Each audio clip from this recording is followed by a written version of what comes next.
Chers amis, bonjour, bienvenue sur le Verbeo TV, la chaîne YouTube des éditions du Verbeo. Aujourd'hui, j'ai le grand plaisir de recevoir Driss Ghali. Bonjour monsieur. Bonjour.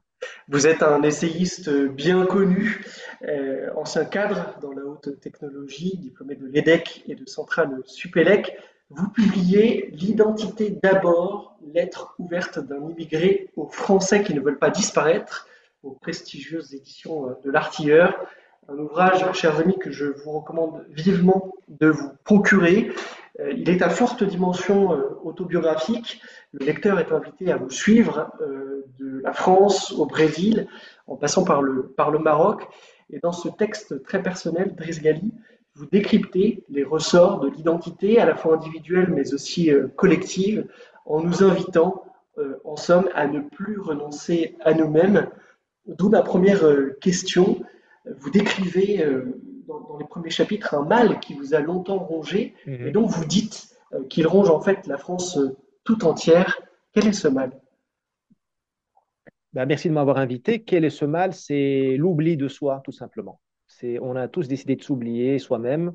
À l'école, on nous enseigne l'oubli de soi, en famille, en entreprise.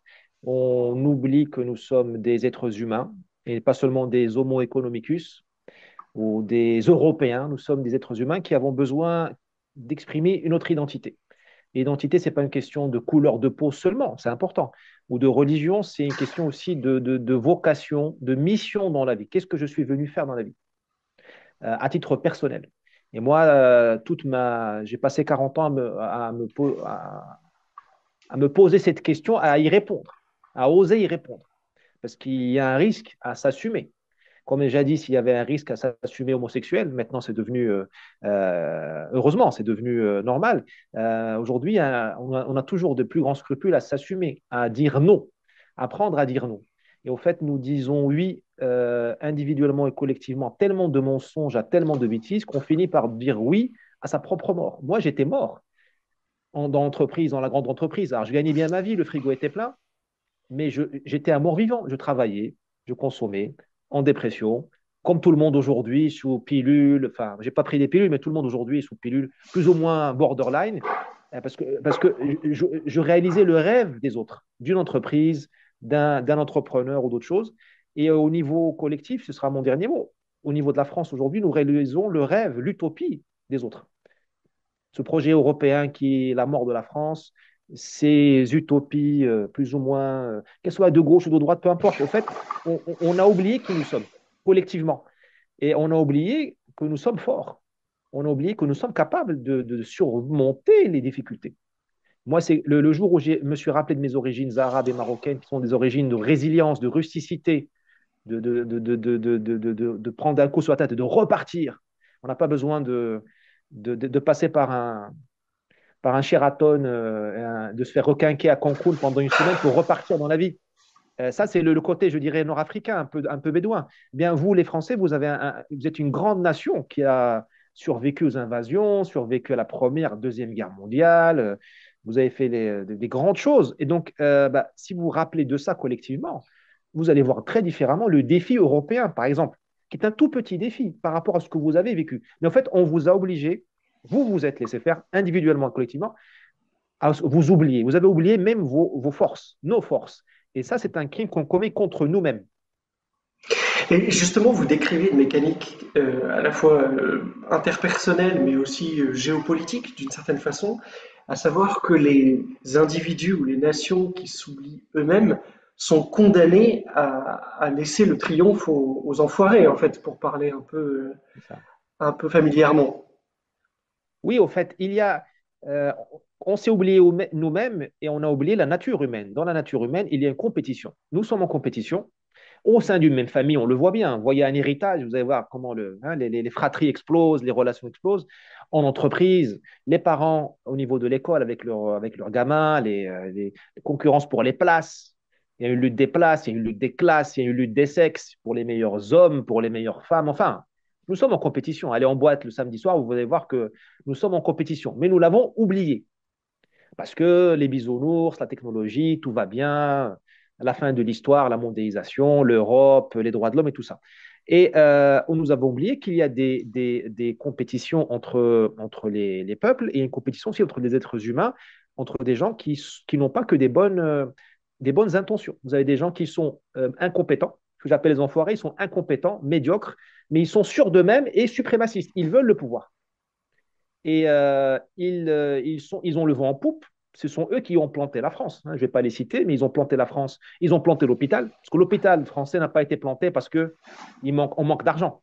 Ou parce que nos médecins sont tout d'un coup devenus imbéciles ou nos infirmiers devenus corrompus. Non, parce que il y a eu un coup d'État dans l'hôpital. Était en tellement d'endroits par des enfoirés, par des incompétents, des bureaucrates qui veulent le pouvoir pour le pouvoir et qui excluent les gens de bon caractère, les meilleurs éléments. Et ces meilleurs éléments, moi je leur dis, les gars, d'abord vous faites exclure, donc attention, et ce n'est pas un problème de gauche ou de droite, c'est un problème de... Les meilleurs ont du mal à prendre les places aujourd'hui, et une clé pour retrouver votre puissance, parce que il n'y aura jamais de discrimination positive pour les bons et les meilleurs. Il n'y aura jamais de concours réservé aux caractères les plus nobles, hein, au Rastignac ou je ne sais quoi. Non, il y aura toujours. Ce sera la guerre. Eh bien, dans cette guerre-là, pour la gagner, ce n'est pas la peine d'aller chercher à monter des milices ou à je ne sais quoi, se radicaliser. La force, elle est en vous. Vous avez un trésor, c'est votre identité. Nationale, franchement, je serais français, c'est l'excellence cartésienne. L'excellence, c'est le pays du raisonnement ici. C'est le pays de la pensée, de la raison, de l'excellence académique, le pays de l'industrie, mais aussi une identité individuelle. Nous avons tous en nous un peu d'agressivité, voire beaucoup. Bon, au lieu de dire, moi, je suis un bisounours, comme disent les bobos de Paris, je suis un bisounours, je recycle, je fais du compostage, regardez, je suis magnifique. J'ai mon migrant, j'ai mon réfugié afghan qui me sert qui boulanger. J'ai entendu quelqu'un qui m'a dit, j'ai mon réfugié afghan. Dixit, hein. Ouais. Euh, Ce qui est d'une donc, condescendance incroyable en plus. Ouais. incroyable. Au lieu de dire des trucs comme ça, ben, il vaut mieux dire c'est cette agressivité qui est en chacun d'entre nous, transmise par la sélection naturelle. Donc, si elle est là au bout des milliers d'années, c'est qu'elle est utile. Eh bien, je vais l'utiliser pour barrer la route aux enfoirés. Parce que nous manquons d'agressivité aujourd'hui chez les meilleurs d'entre nous. Je vois beaucoup d'hommes politiques charmants, équilibrés, mais ils n'ont aucune chance de prendre le pouvoir. Parce qu'ils n'ont pas cette araignée, cette niaque. Et cette niaque, malheureusement, je la vois chez le camp d'en face. De droite ou de gauche. Parce que nous sommes partout, c'est colonisé au fait par ce genre de profil. Et vous, ce que vous expliquez, ce que vous relatez dans votre ouvrage, c'est justement un cheminement personnel où vous avez retrouvé cette C'est niaque ça. à partir du jour où vous avez dit je me laisserai plus faire. Ça vous en a coûté, vous avez Bien sûr. envoyé balader vos supérieurs, etc. Bien sûr. Mais c'est comme ça que vous êtes à nouveau rentré pleinement dans la vie. Oui, oui, oui. Alors ça coûte cher. C'est vrai que ça coûte cher. Et le but de ce livre, moi j'aurais aimé qu'on m'offre ce livre quand j'avais 20 ans. Le but de ce livre, c'est d'éviter les crises existentielles comme les miennes, où j'ai eu une dépression. Moi, je me considère comme un rescapé. C'est comme dans les documentaires américains Jackass, hein, sur MTV. Ce n'est pas à refaire, hein, ce que vous voyez. Ce n'est pas à refaire. Moi, je vous donne un cas extrême euh, euh, causé par l'oubli de soi. Donc, moi, j'ai dû m'effondrer parce que euh, je suis le fruit de l'école française, donc cartésien, qui confond le diplôme avec le mérite parfois. Et puisqu'on est le premier de la classe, on a tout compris. Au fait, j'avais rien compris. Je n'avais pas compris l'essentiel, c'est-à-dire que je m'étais oublié moi-même. Donc j'ai dû m'effondrer. Euh, j'ai dû, euh, euh, j'ai dû me rebeller un peu d'une façon contre mes chefs, contre l'entreprise. J'ai dû me partir. Voilà, j'ai flingué ma carrière. Et euh, c'est le prix que j'ai payé pour pour casser les parois, pour sortir de la caverne, hein, comme dirait Platon, et pour voir la lumière qui sort de moi. Et cette lumière-là, je la voyais avant, mais je ne voulais pas la voir. De voir le bon et le mauvais. Moi, mon trésor et un des grands messages de ce livre, c'est que il faut assumer le bon et le mauvais. On ne peut pas assumer que le bon. Le bon, il faut l'assumer, l'embrasser et le maximiser. Hein, si vous êtes un bon nageur, ben, nagez, briguez les Jeux Olympiques.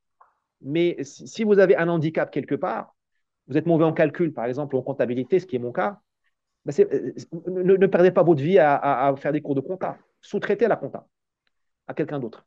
Si vous êtes agressif ou vous avez peur de la vie ou des choses, Vous n'allez pas devenir un héros grec du jour au lendemain. Ce serait ridicule. Vous passeriez une vie à essayer de devenir un héros. Mais au moins, gardez cette peur, ce défaut sous les yeux. Administrez-le, gérez-le. Et vous pouvez y arriver. On n'a pas besoin d'être Charles de Gaulle pour y arriver. Et dans les idéalistes qui nous entourent, et dont j'en ai fait longtemps partie, parfois on se fixe sur Napoléon, Charles de Gaulle.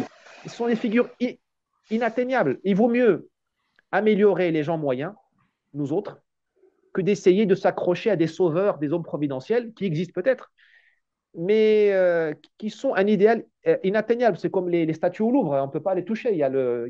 Par contre, moi, ce que je peux, avec beaucoup de travail sur soi, je peux me toucher moi, m'améliorer moi. Et il y a une espèce de tendance aujourd'hui je disais l'oubli de soi, il y a aussi une espèce de paresse. Hein, c'est à Zemmour de régler le problème, c'est à Trump de Bien régler le sûr. problème, c'est à Oui, Elon Musk, vous parlez des frigos voilà, c'est à pleins, par exemple. Poutine, Bien sûr. des, Vous des parlez frigos des plats. Voilà, frigos bien sûr. pleins et de l'espèce Oui, d'avachissement aussi de l'époque. oui, on est avachi. Bien sûr. On est avachi et on sous-traite la responsabilité à des hommes politiques, d'abord qui travaillent pour leur chapelle, ce qui n'est pas un défaut. Et ensuite, même si Trump gagne, continue au pouvoir, Poutine, Xi Jinping, Zemmour, si moi j'ai sombré, et j'avais sombré, à quoi ça me sert? À quoi ça me sert? Demain, on fait le Frexit. Si moi je suis en dépression, je me suis tiré une balle dans la tête, à quoi ça me sert?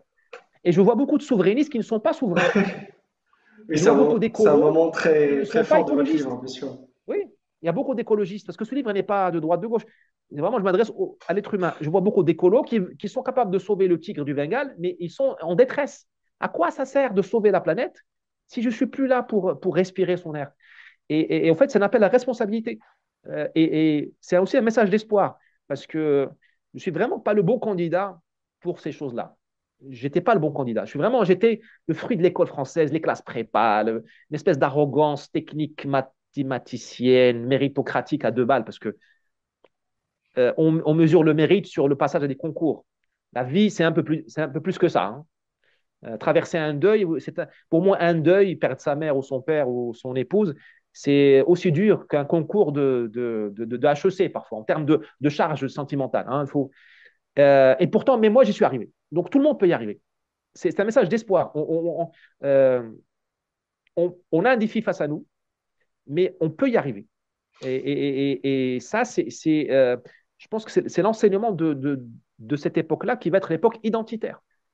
On va vivre le siècle de l'identité. Et pas l'identité au sens la couleur de la peau seulement, c'est qu'est-ce que je suis, qu'est-ce que je vais apporter et qu'est-ce que je ne peux pas faire. Parce que pour dire non, il faut pouvoir dire non. Donc, si on ne sait pas ce qu'on est et ses défauts, ses limites, on ne peut pas dire non. Et donc, on se suicide. On aboutit à des sociétés où tout le monde est fou, au borderline, limite de suicide, nerveux, font la gueule, et non performant. La performance dépend de l'identité. Moi, par exemple, moi, je ne peux pas prétendre jouer au foot. Bien sûr, si je mets 1 million de dollars si je convainc le Real Madrid de m'embaucher, peut-être que je réussirai à marquer quelques buts au bout de 2 ans, mais je ne serai jamais un grand joueur de foot. Mais au fait, nous nous obligeons, nous faisons cette bêtise tous les jours à vivre des vies qui ne sont pas les nôtres ou à nous prendre pour des gens que nous ne sommes pas. Et nous passons à côté de la performance. Je vois beaucoup de gens qui sont à côté de la plaque, à côté de leur vie. Et c'est toute la société qui perd, pas seulement eux. C'est pour ça que le pays s'effondre aussi, enfin, s'affaisse. Nous n'arrivons plus à générer l'écume des vagues qui fait qu'on a une grande génération qui fait le changement. Est-ce que vous diriez, avec le recul, qu'il faut nécessairement en passer par la souffrance, par des épreuves, pour saisir quelques vérités un peu authentiques de l'existence, ou il y a des gens auxquels la grâce est donnée de comprendre ça tout de suite? Je dirais que pour la majorité d'entre nous, la souffrance a du bon. La souffrance a un côté utile. Et il est de notre responsabilité, nous avons deux responsabilités. D'abord, de comprendre que nous sommes des êtres souffrants. Il y a une espèce de mensonge collectif qui est de l'idéal, de la joie, chercher à être heureux. Oui, on peut être heureux.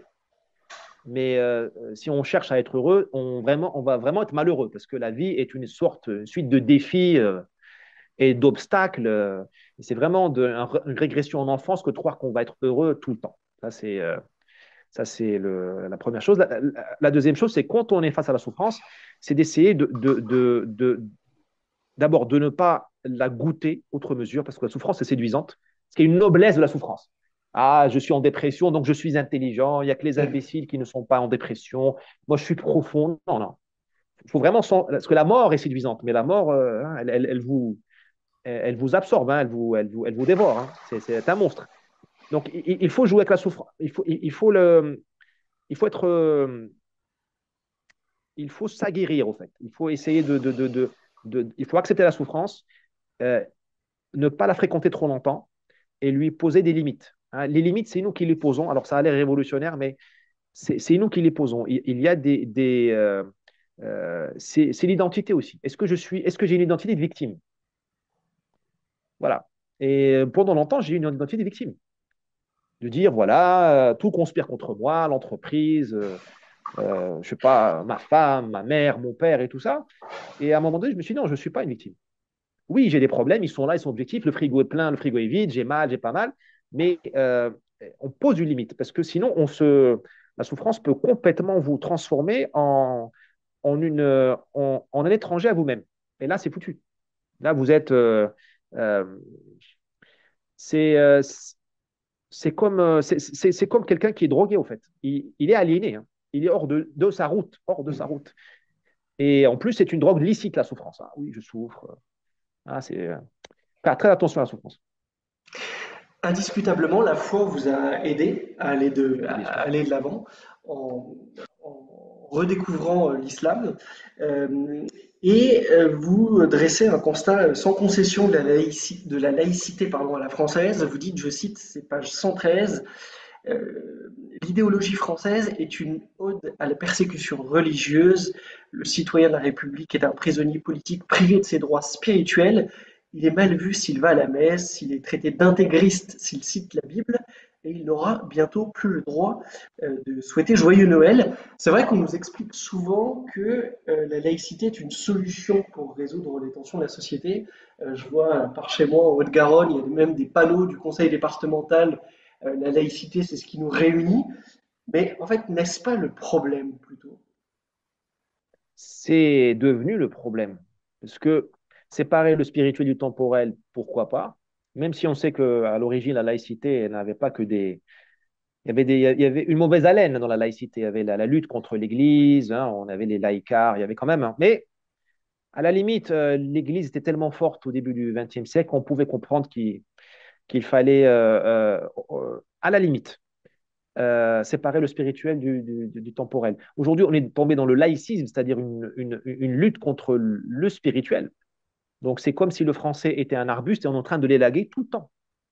Et on le coupe de sa dimension spirituelle. On en a fait un être amputé.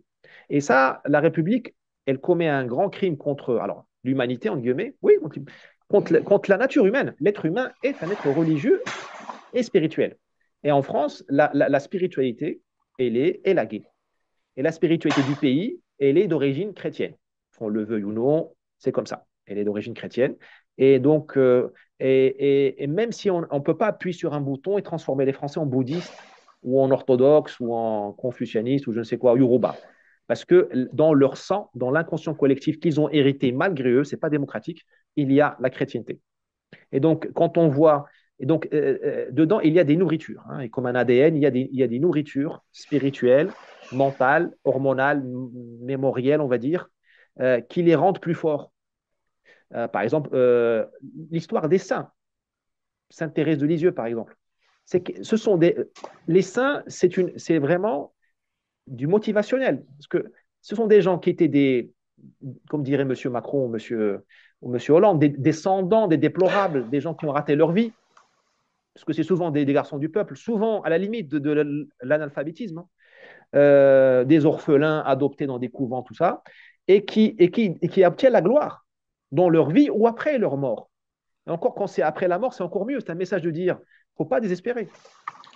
Vous voyez les calvaires sur les routes de France. C'est le fait que ce pays a une mémoire, il est habité, que nous avons des gens qui ont fait les paysages pour nous. Ils sont là, ils nous disent voilà, j'existe. Dans les églises, vous voyez cette beauté de ces églises catholiques, c'est un message d'amour. Donc, quand vous êtes tout seul dans votre dépression, votre copine vous a laissé, vous avez perdu votre job, on vous a dit que vous êtes un imbécile, vous ne comprenez rien, vous n'avez pas fait HEC ou l'ENA. Vous rentrez dans une église, vous dites, bon, ok, mes ancêtres ont fait ça. Donc, si mes ancêtres. Donc, moi, donc, je vaux quelque chose, je suis quelque chose. Et la laïcité, telle qu'elle est devenue, elle a complètement coupé le français de ça, et elle a fait de lui un être inférieur à un Chinois. Parce que le Chinois, malgré le communisme, il continue à boire dans le confucianisme. Le Russe, malgré Poutine, malgré le communisme, malgré tout ce qu'on veut, malgré le goulag, il continue, il est revenu le Turc, le Nord-Africain, avec tous ses problèmes, il continue à boire dans sa religion. Et nous, ben nous on part dans la grande compétition mondiale parce qu'il y a une guerre entre les peuples, il y a une compétition. Nous, on part perdant. C'est comme si on montait sur le ring avec une main attachée. On n'a pas le droit d'avoir la spiritualité. Au nom d'un sentiment anti-chrétien qui est moche. Parce que si les gens étaient heureux sans spiritualité, ça se saurait. Mais on est le premier pays au monde pour la consommation des antidépresseurs. Mais, Donc voilà, c'est comme l'immigration, on me dit c'est une chance pour la France. Et je vois la courbe de l'immigration et la courbe du PIB par habitant. Donc je dis, il est où le développement? Là, c'est pareil. On me dirait que c'est peut-être une coïncidence, d'accord.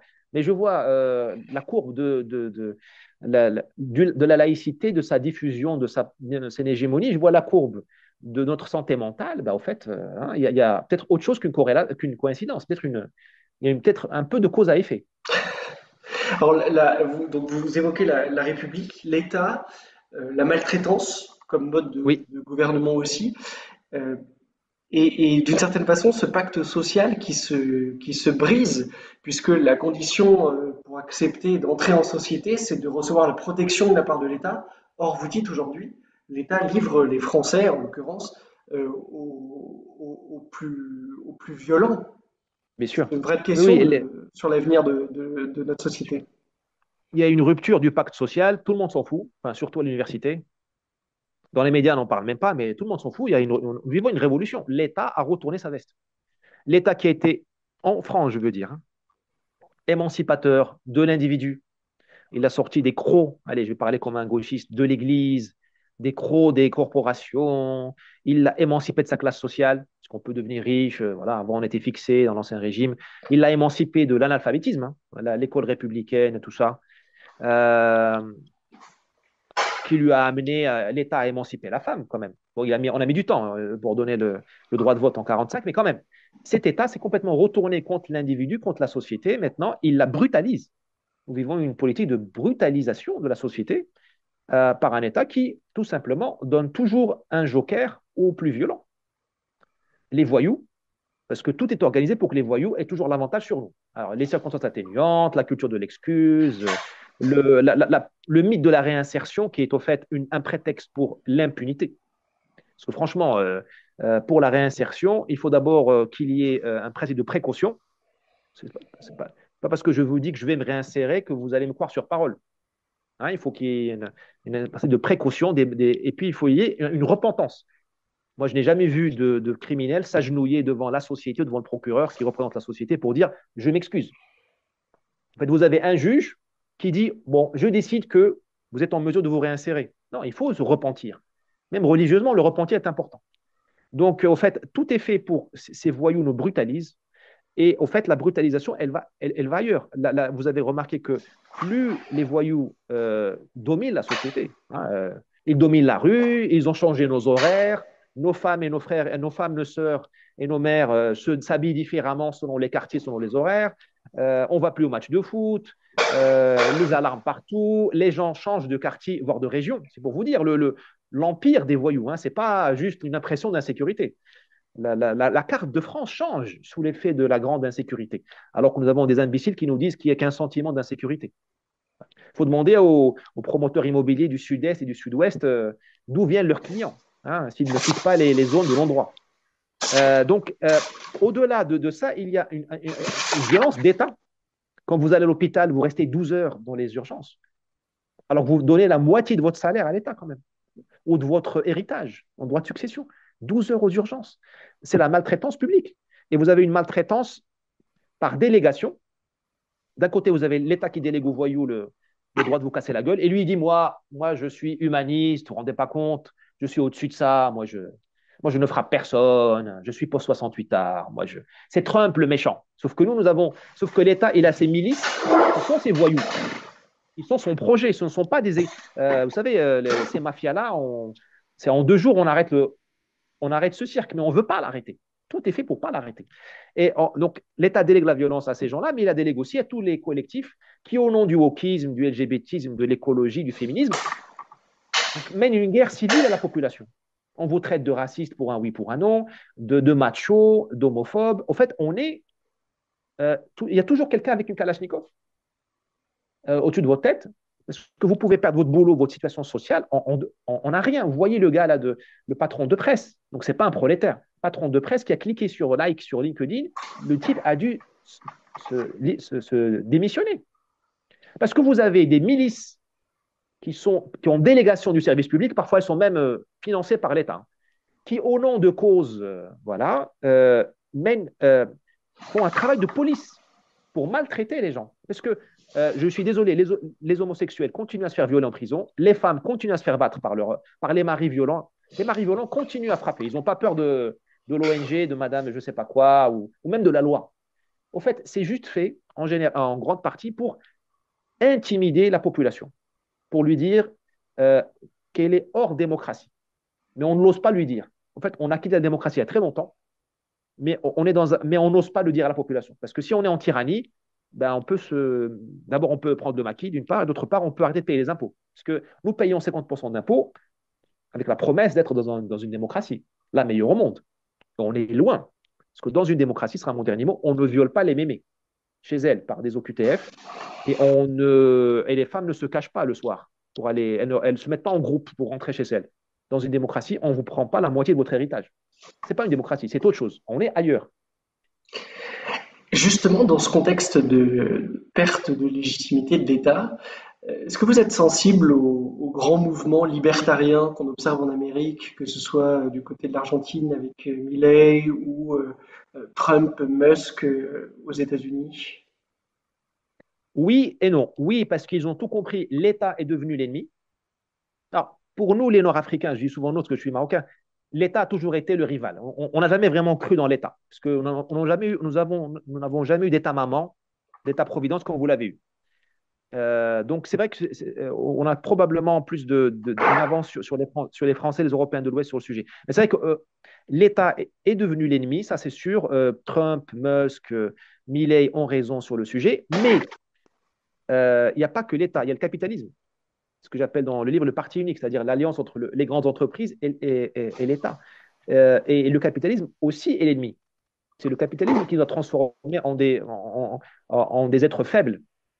C'est le capitalisme qui ne savent que consommer, qui n'ont d'aspiration d'autre que d'être dans une bulle de consommation, de connectivité. On est dans la bulle des LGBTistes, des wokistes, des bobos, la bulle de droite, la bulle des conspirationnistes.